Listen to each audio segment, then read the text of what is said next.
Good morning class. My name is Abhilash Dehri. आज जो है हम एमएसएन सेकेंड का सबसे इम्पोर्टेंट टॉपिक एम्पुटेशंस के बारे में डील करेंगे। एम्पुटेशन क्या होता है, तो सबसे पहले हम देखते हैं कि इंट्रोडक्शंस का क्या होता है। कि amputation is an acquired condition that result in the usually of limb usually from injury disease और surgery. Amputation is derived from Latin word amputare which mean to cut off. Amputation एक acquired condition होता है जो कि usually injury disease या फिर surgery की वजह से हमारे लिम्ब का जो है लॉस हो जाता है। एम्पुटेशन जो है एक लैटिन वर्ड एम्पुटर से लिया गया है, जिसका मतलब होता है कि टू कट ऑफ, मतलब कि उस जो लिम्ब होता है उसको काट करके अलग कर देते हैं, तो इसको हम एम्पुटेशंस कहते हैं। फिर हम देखते हैं इसका definitions. Amputation is the removal of a limb by trauma, medical illness और सर्जरी। एम्पुटेशंस एक ऐसा कंडीशन होता है जिसमें अगर किसी प्रकार का ट्रॉमा, मेडिकल इलनेस या फिर सर्जरी की वजह से जो हमारा लिम्फ उसको जो है रिमूव कर दिया जाता है।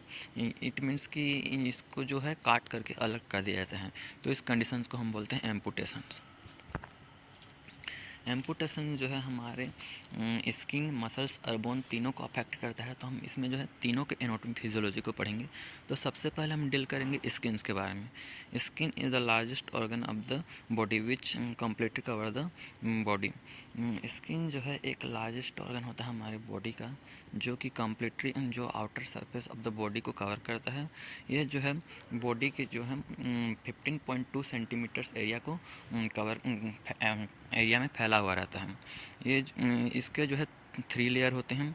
एक एपिडर्मिस होता है, डर्मिस होता है और हाइपोडर्मिस होता है। एपिडर्मिस जो होता है ये स्किन का सबसे आउटर लेयर होता है, डर्मिस जो होता है ये सेकेंड लेयर होता है और हाइपोडर्मिस जो होता है सबसे इनर लेयर होता है। इसका जो है मेन फंक्शन होता है कि स्किन को प्रोटेक्ट करता है, जो भी हमारे स्किन के इनर जो हमारे इनर ऑर्गन होते हैं उन सबको प्रोटेक्ट करता है। और ये जो है रेगुलेशन का काम करता है। रेगुलेशंस में जितने भी हम जो बॉडी टेम्परेचर रहता है उसको मेंटेन करता है, उसको रेगुलेट करता है। और इसका जो है थर्ड काम रहता है कि ये जो है स्टोरेज का काम करता है। स्टोरेज जो भी सब्सटेंस रहता है उसको स्टोरेज का काम करता है और फैट को स्टोर करके रखता है, और ये सेक्रेशंस का भी काम करता है। देख सकते हैं आप इमेज में इसके 3 लेयर बताया गया है। फिर इसमें देखते हैं दूसरा muscles are contractile tissue which bring out movement, मतलब कि ये जो है एक कॉन्ट्रैक्टिल टिश्यू से बना हुआ होता है जो कि हमारे मूवमेंट को हेल्प करता है, बॉडी मूवमेंट को हेल्प करता है। ये जो है 40 से 50 mg बॉडी वेट बनाता है। मसल जो है हमारे 40 से 50 बॉडी वेट को बनाता है। इसके जो है 3 लेयर होते हैं। एक होता है म्यूकस मेम्ब्रेन, सब म्यूकस मेम्ब्रेन और होता है सीरस मेम्ब्रेन। फिर ये जो है इसका जो काम जो होता है, इसका मेन फंक्शन जो होता है ये बॉडी मूवमेंट में हेल्प करता है। फिर तीसरा जो है हम बोन के बारे में पढ़ेंगे। Bone is a one type of connective tissue which provide for body a structure. Bone जो है एक टाइप का कनेक्टिव टिश्यू होता है जो हमारे बॉडी को एक स्ट्रक्चर प्रोवाइड करता है। Bone are consist of 3 layer, periosteum, haversian canal and compact bone and endosteum. ये जो है 3 लेयर से मिलकर बना होता है, पेरिओस्टियम, हाइवर्जनल कैनाल और इंडोस्टेरियम। मतलब जो सबसे आउटर लेयर होता है बोन का, ये सब वो पेरिओस्टियम होता है, और जो बीच का लेयर होता है वो हाइवर्जनल कैनाल से मिलकर बना होता है, और जो लास्ट जो इनर लेयर होता है वो इंडोस्टेरियम से बनकर मिला होता है। तो जो हमारा एम्पुटेशन है ये सबसे पहले जो हमारे स्किन को अफेक्ट करता है, स्किन के तीनों लेयर को अफेक्ट करके फिर हमारे मसल्स को अफेक्ट करता है, फिर उसके बाद जो है हमारे बोन को अफेक्ट करता है। तो देखते हैं कि हम उसके फिर इसके बाद हम इसका टाइप्स देखेंगे, एम्पुटेशन के टाइप्स। ये जो है 2 टाइप्स के होते हैं। पहला है ओपन एम्पुटेशन, दूसरा है क्लोज एम्पुटेशन।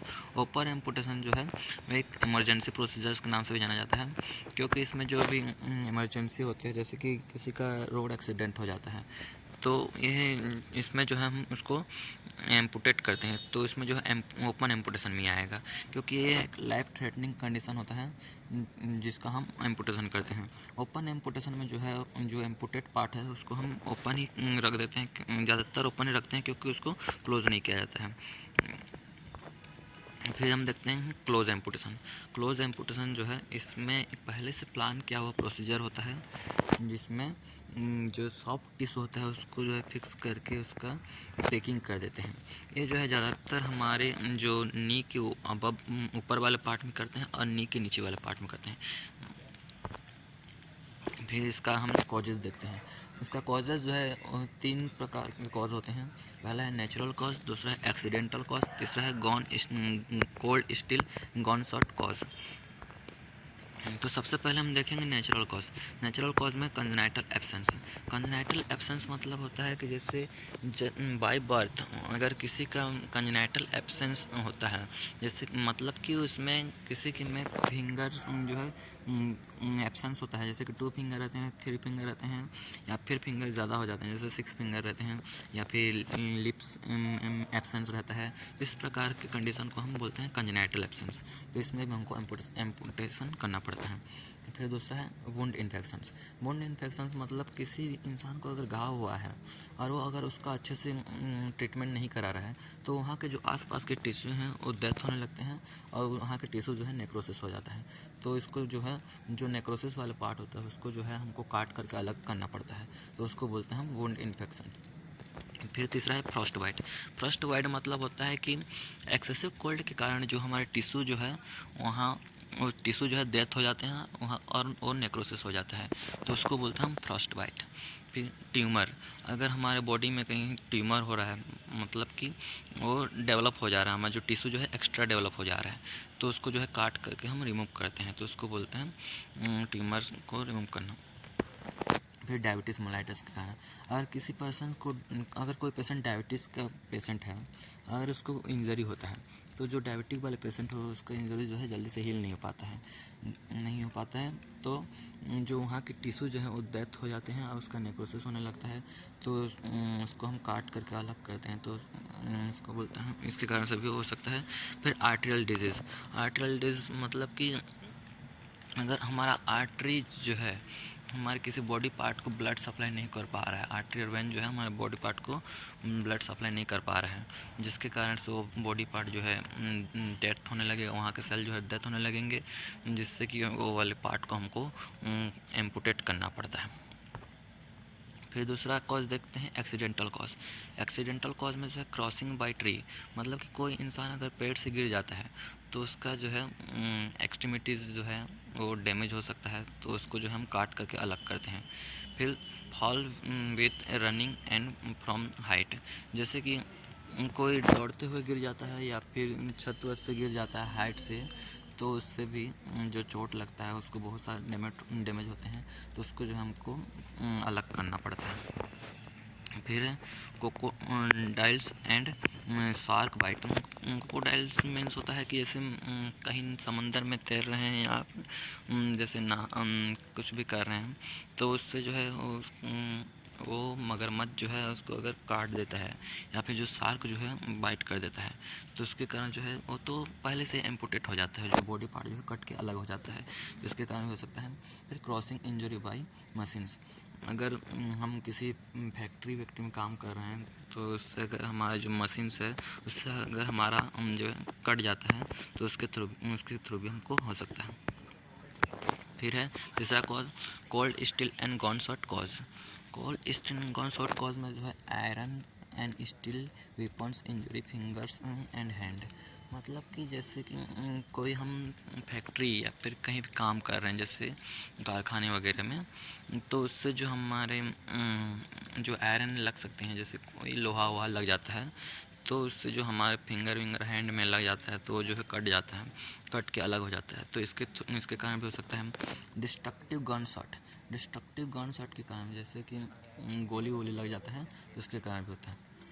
फिर लास्ट है बॉइलिंग ऑयल, जैसे कि खौलता हुआ तेल अगर गिर जाता है किसी कारण से, तो जो भी पार्ट पे गिरता है वो वाले पार्ट जो है एकदम से डैमेज हो जाते हैं और उसको जो है हमको काट करके अलग करना पड़ता है। फिर हम देखते हैं एम्पुटेशन के साइड। इसका साइड जो है, इसका जो साइड जो है वो उसके जो है बहुत सारे फैक्टर्स पर डिपेंड करता है। एक फिजिशियन जो होता है वो हमेशा से जितने से ज़्यादा से ज़्यादा हो सके वो पार्ट को बचाने की कोशिश करता है। तो इसका जो है इसके बहुत सारे फैक्टर्स होते हैं। पहला है the blood supply available to the remaining limb, मतलब कि जो हमारा लिम्फ है वहाँ कितना दूर तक ब्लड का सप्लाई हो पा रहा है उसको बेस पे हम उसका बॉडी का पार्ट को जो है एम्पुटेट करते हैं। फिर दूसरा है functional ability of the remaining lymph, जो हम लिम्फ है उसका जो फंक्शनल एबिलिटी कितना है, अगर वो अच्छे से फंक्शन कर पा रहा है तो हम उस पार्ट से हम एम्पुटेट करते हैं। जो हाथ से फंक्शन अच्छे से कर पा रहा है उस वाले पार्ट से जो है हम उसका एम्पुटेशन करते हैं। The fitting of the functional prosthesis, मतलब जो हम जो आर्टिफिशियल जो एक्सट्रीमिटीज़ इस्तेमाल करते हैं उसका फिट अच्छे से फिट हो पा रहा है, वो अच्छे से कंफर्टेबल है पेशेंट के लिए, वो अच्छे से मूवमेंट कर पा रहा है कि नहीं कर पा रहा है, इसको हम देख करके जो है वो प्रोस्थेसिस को फिक्स करते हैं। तो जो उसके कंफर्टेबल को देख करके उसका प्रोस्थेसिस को फिक्स किया जाता है, तो उसको भी देखा जाता है। फिर patient age and overall physical conditions, patient को एज को भी देखा जाता है, उसके जो है फिज़िकल कंडीशंस के अच्छे से वो फिज़िकली मूवमेंट कर पा रहा है कि नहीं कर पा रहा है, चल फिर पा रहा है कि नहीं पा रहा है, या फिर वो जो भी और भी कुछ भी काम है वो अच्छे से कर पा रहा है कि नहीं कर पा रहा है। और उस पेशेंट का लर्निंग एबिलिटी, जो भी हम पॉइंट उसको बता रहे हैं वो अच्छे से उसको लर्न कर पा रहा है कि नहीं कर पा रहा है, उसको देखते हैं। फिर देखते हैं लेवल्स ऑफ एम्पुटेशंस। इसका में जो है जो डॉक्टर रहता है, जो फिजिशियन रहता है, जो बॉडी की जो है वो डिस्टल पार्ट को ही वो सेलेक्ट करता है। किसी भी पार्ट को इम्पुटेट करने से पहले जो है, एक्सट्रीमिटीज़ को इम्पुटेट करने से पहले जो है वो एक्सट्रीमिटीज़ के डिस्टल पार्ट को ही सेलेक्ट करता है, क्योंकि अगर वो क्या प्रोक्सिमल पार्ट को अगर एम्पुटेट कर देगा तो उसका जो डिस्टल पार्ट जो है वो बेकार हो जाएगा, इसलिए जो है वो डिस्टल पार्ट को ही सिलेक्ट करता है। इसके जो है 2 लेवल्स होते हैं, एक सर्कुलेशन इन बॉडी पार्ट, दूसरा है फंक्शनल यूजफुलनेस। तो सबसे पहले हम देखते हैं सर्कुलेशन इन बॉडी पार्ट। इसमें जो है हम जब भी किसी भी पार्ट का एम्पुटेशन कर रहे हैं तो इसमें जो है सबसे पहले देखेंगे कि वहाँ पे जहाँ पे हम एम्पुटेशन कर रहे हैं वहाँ पे ब्लड सप्लाई हो रहा है कि नहीं हो रहा है, उसको देखते हैं। फिर उसका हम ड्रॉपलर टेस्ट करते हैं। ड्रॉपलर टेस्ट करते हैं, उसका पल्स को चेक करते हैं, एंजियोग्राफी करते हैं। जो है एम्पुटेशन करने से पहले एंजियोग्राफी करते हैं। एंजियोग्राफी मीन्स होता है कि उसकी जो आर्टरी और वेन जो है उसमें कोई किसी प्रकार का ब्लॉकेज तो नहीं है, ये देखते हैं। अगर उसमें किसी प्रकार का क्लॉट फॉर्म हो जाता है तो अगर वहाँ ब्लड सप्लाई नहीं हो पा रहा है तो वहाँ पे नहीं करेंगे। जहाँ पे हमारा आर्टरी और वेन में जो ब्लड फ्लो हो रहा है उसी पार्ट पे हम एम्पुटेशन करेंगे, क्योंकि जहाँ पे हमारा ब्लड सप्लाई होगा वही पार्ट जो हमारा काम करेगा, और जो नहीं ब्लड सप्लाई होगा तो वहाँ का जो टिश्यू डेथ हो जाएंगे और नेक्रोसिस हो जाएंगे, तो वहाँ से हमको नहीं करना है एम्पुटेशन। फिर दूसरा है फंक्शनल यूज़फुलनेस। फंक्शनल यूज़फुलनेस मतलब कि जो हम उसका जो कैसे यूज़ हो सकता है, मतलब कि जैसे हम किसी आर्टिफिशियल एक्सट्रीमिटीज़ को लगाते हैं तो हमारे लिए कितना कंफर्टेबल है, हमको मूवमेंट करने में आसानी हो रहा है कि नहीं हो रहा है, या फिर कोई भी काम करने में हमको इजी हो रहा है कि नहीं हो रहा है, उसको देखते हैं हम इसमें। फिर हम देखते हैं इसका डायग्नोस्टिक एवल्यूशंस। इसका डायग्नोस्टिक एवल्यूशन जो है टू टाइप में डिवाइड किया गया है। एक तो है प्री ऑपरेटिव दिया गया और पोस्ट ऑपरेटिव। प्री ऑपरेटिव मतलब होता है कि एम्पुटेशन करने से पहले हमको क्या क्या डायग्नोस्टिक करना है, और पोस्ट ऑपरेटिव मतलब होता है कि हम एम्पुटेशन करने के बाद हमें क्या क्या डायग्नोसिस करना है।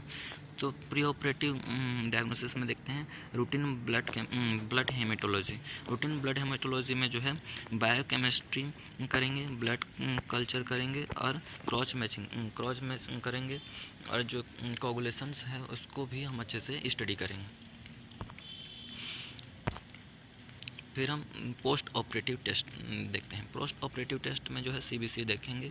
सीबीसी इसलिए देखेंगे क्योंकि उसकी जो भी ब्लड लॉस हो रहा है उसको मेंटेन करने के लिए हम जो है सीबीसी टेस्ट करेंगे।